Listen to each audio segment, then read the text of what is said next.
Ini warung. Jalannya rusak ya, becek karena lagi ada perbaikan. Itu ada mobil besar.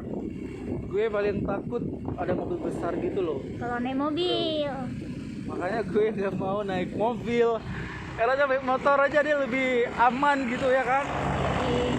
Kenapa tuh gue suka yang aman-aman aja gitu. Nah, itu kan ngeri banget bro. Itu loh. Ini di gunung loh bro ceritanya bro. Gue mending naik motor dan gue selamat. Bang, gak usah ceramah, nggak dengar pakai musik.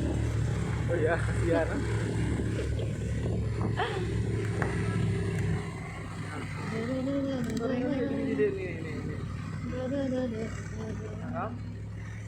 Kita udah jarak.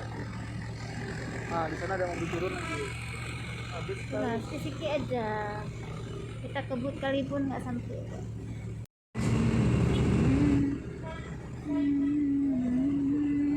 Itu apa yang dibawa tuh bang? Semen ya?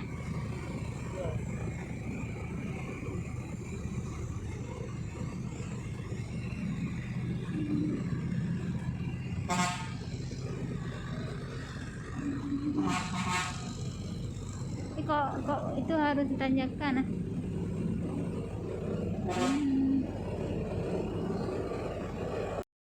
Macet. Akibat ini dikejarnya. bergerak kali mobil ini. Tuh, dikit terus bang. Oke.